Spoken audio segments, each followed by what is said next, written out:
Crime file. इस episode में आपको बताएंगे वो घटनाएं, आपराधिक वारदातें और सनसनीखेज कहानियां जो इस वक्त मध्य प्रदेश और छत्तीसगढ़ में सबसे ज्यादा चर्चाओं में है। हमारी पहली कहानी है छत्तीसगढ़ के जांजगीर चांपा से, जहां कार चालक का अपहरण कर उसकी हत्या और कार लूटने के चर्चित केस में 3 दोषियों को अदालत ने आजीवन कारावास की सजा सुनाई। इतना ही नहीं, इन सभी पर 10-10 हजार रुपए का जुर्माना भी लगा है। यह केस है साल 2024 का। तारीख थी 13 अप्रैल। आरोपियों ने बनाया था बेहद शातिराना प्लान। नए मोबाइल नंबर से कार बुक की गई।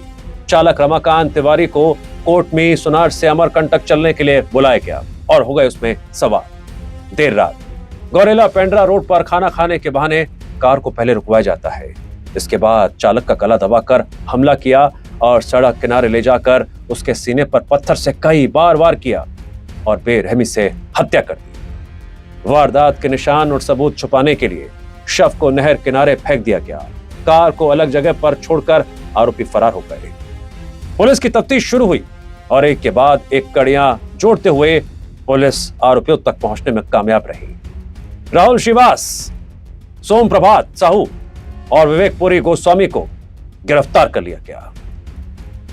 और अब बात करते हैं छत्तीसगढ़ के ही कोरबा से सामने आई उस वारदात की, जो घर की 4 दीवारी में ही दिल में पनप रही दुश्मनी को सामने लाकर खड़ा कर देता है और एक घर के लिए जहरीला साबित होता है। देर शाम की बात है। घर की चौखट में प्यार की डोर में बंधे 2 भाई खाना खा रहे थे। बातें हो रही थी। तभी वहां माहौल बदल गया, शोर बढ़ गया। भाई को भाई ने ललकारा और फिर झगड़ा बढ़ गया। बड़े भाई और आरोपी कैलाश धनवार ने छोटे भाई मथुरा धनवार पर धारदार टंगिया से वार कर दिया।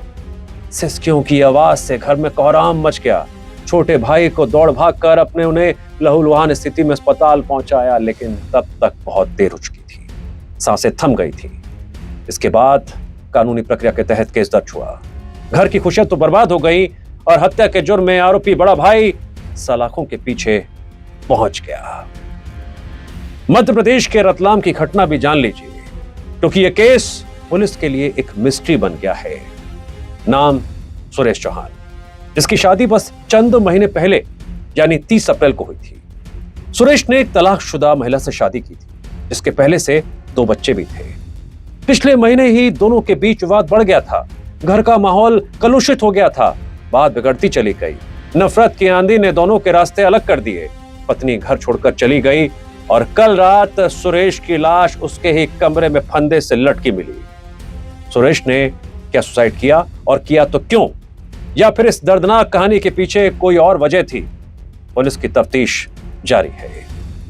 और अब बात दर्द और आंसुओं की स्याही से लिखी एक कहानी की। चीखे दबाने की कोशिश, सच छिपाने की कोशिश और 14 दिनों तक कानून से आंख मिचौली का खेल। लेकिन पुलिस ने जब शिकंजा कसा, एक गर्भवती महिला से कथित दुष्कर्म और जबरन गर्भपात कराने की कोशिश के केस में 2 आरोपी पकड़े गए। पीड़िता के आरोपों के तहत उसे जबरन ससुराल से ले जाकर पहले बंधक बनाया गया। उसके साथ दुष्कर्म किया गया और गर्भपात कराने की नियत से जबरन दवा खिलाने की कोशिश की गई। जुलाई के पहले हफ्ते में शिकायत दर्ज कराई जाती है।